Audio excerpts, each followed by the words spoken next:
मैं अपनी ज़रूरतों और दिखावे के लिए हर दिन नए नए लोगों के साथ वक्त बिताती थी। मुझे लगता था यही असली सुख है। लेकिन एक दिन एक अनजान आदमी ने कुछ ऐसा किया कि मेरी जिंदगी पूरी तरह बदल गई। आज की इस भावुक कहानी में आप देखेंगे कि कैसे मेरा नजरिया बदला और मैं अपने पति के साथ मिलकर जिंदगी में असली सुकून पाया। संभोग के प्रति औरत तब और अधिक उतारू हो जाती है जब उसका पति उसे समझने वाला मिलता है। एक औरत की शारीरिक जरूरतों से ज्यादा जरूरी उसकी मानसिक जरूरतें हैं। यदि वो मन से आपको अपना रही है तो अपना शरीर आपको सौंपने में उसे थोड़ा भी लज्जा नहीं आएगी।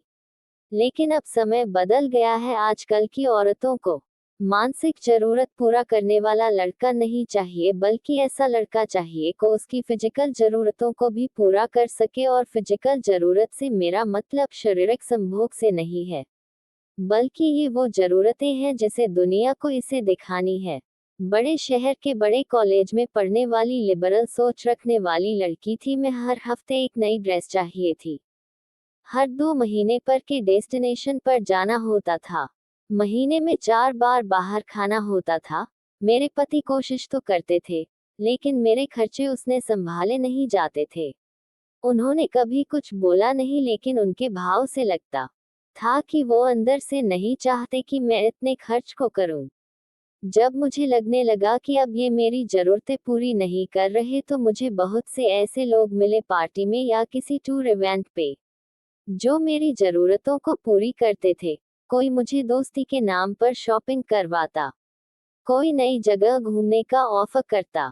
किसी के पास कुछ भी ना रहता तो वो मेरे लिए हमेशा मेरी बात सुनने के लिए उपलब्ध रहता था। लेकिन इन सब के बीच में भी होते हुए एक परिवार वाली फीलिंग नहीं आती थी मुझे। समय के साथ पति से भी दूरियां बढ़ने लगी थी। मेरी सारी जरूरतें पूरी तो हो रही थी, लेकिन मन खाली होता जा रहा था। मैं कुछ दिन के लिए मायके चली गई। मेरे माँ बाप काफी उम्र के हैं। मैंने देखा आज भी मम्मी पापा का पूरा ध्यान रखती हैं। कम पेंशन में भी खर्चा आसानी से चलता है। मैंने माँ से बोला कि तुम अपने ऊपर खर्चा क्यों नहीं करती हो? क्या तुम्हें मन नहीं होता है अच्छा दिखने का, नए नए कपड़े पहनने का? माँ ने बोला, किसे दिखाना है अच्छा? तुम्हारे पापा को। उन्हें अब कोई फर्क नहीं पड़ता है। माँ का जवाब बहुत छोटा सा था, लेकिन भावार्थ बहुत गहरा था और मुझे सोचने पर मजबूर कर दिया। मैंने इतने खर्च करती हूँ, अच्छे कपड़े पहनती हूँ सोशल मीडिया पर डालने के लिए, लेकिन बदले में क्या मिल रहा है मुझे? बस मेरे पति के साथ दूरी। मेरे पास तो बहुत लड़के हैं जो हर जरूरत पूरी करते हैं, लेकिन उस जरूरत के पीछे उनकी भोग विलास की जरूरत साफ दिखाई देती है। मुझे परेशान देखकर माँ ने पूछा, क्या हुआ? मैंने जवाब से बात घुमाते हुए कहा, मेरे पति मेरे साथ समय कम बिताते हैं। माँ ने बोला, क्या हुआ बेटा? वो समय कम बीतता है, पर जितना समय उसके पास है तुम्हारे लिए, उसमें भरपूर उसका ध्यान रखो। वो लड़का है, जब वो पैदा हुआ होगा तो घर में खुशी की लहर दौड़ गई होगी। जैसे जैसे वो बड़ा हुआ होगा, उसे एहसास दिलाया गया होगा कि तुम्हें रोना नहीं है, क्योंकि तुम लड़के हो। और बड़ा हुआ तो ये बताया गया होगा कि परिवार चलाना तुम्हारी जिम्मेदारी है। इस बीच वो ये भूल गया कि उसकी अपनी भी जिंदगी है। तुम्हारे शौक पूरे करना, परिवार पालना ही उसकी जिंदगी हो गई होगी, इसीलिए बस ध्यान नहीं दे पा रहा। पास बैठ के बात करो उससे। माँ की ये बात मुझे सोचने पर मजबूर कर दी, और मुझे खुद से घृणा होने लगी कि वो इंसान बिना कुछ सोचे मेरे लिए दिन रात मेहनत करता था, और मैं अपनी जरूरतों को पूरा करने के लिए गैर मर्दों के साथ टहलती थी, ये जानते हुए कि उन्हें सिर्फ मेरे शरीर की चाहत है और किसी चीज की नहीं। इस बात को समझते हुए मैं वापस अपने पति के पास आई और सबसे पहले बाहरी लोगों से रिश्ता तोड़ा। अपनी जरूरतें सीमित की, हर वो खर्च जिसकी जरूरत नहीं है उसे खत्म कर दिया।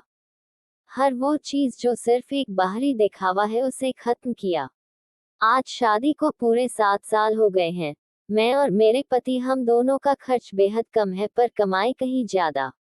क्योंकि भविष्य सुरक्षित रखने के लिए कई जगह निवेश है, स्वास्थ्य बीमा है, घर का बना खाना खाने से हमारा स्वास्थ्य ठीक है, इसलिए किसी भी अन्य चीज की टेंशन नहीं है हमें।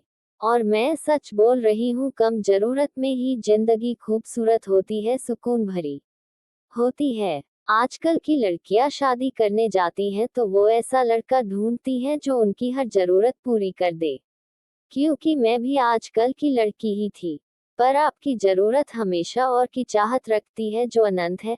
आपको ऐसा लड़का मिल भी जाएगा, लेकिन आपको जरूरत और फिजूल खर्ची आपको और आपके परिवार को ही अंदर से खोखला करेगी। इसलिए अपने पति को ये कहने की बजाय कि वो जरूरतें पूरी नहीं कर रहे, आप अपनी जरूरतों को सीमित कीजिए। जिंदगी की असली खुशी महंगे कपड़ों, पार्टियों और दिखावे में नहीं, बल्कि अपने जीवन साथी के साथ बिताए छोटे छोटे पलों में है। जरूरतें कभी खत्म नहीं होंगी, लेकिन रिश्ते अगर टूट गए तो कोई दौलत उन्हें वापस नहीं ला सकती। याद रखिए, सुकून वही है जहां अपनापन है। अगर आपको ये कहानी दिल को छू गई हो तो इसे लाइक कीजिए, अपने दोस्तों और परिवार के साथ शेयर कीजिए और ऐसी ही और भावुक कहानियां सुनने के लिए चैनल को सब्सक्राइब करना मत भूलिए। अपना सुझाव जरूर दीजिएगा। धन्यवाद।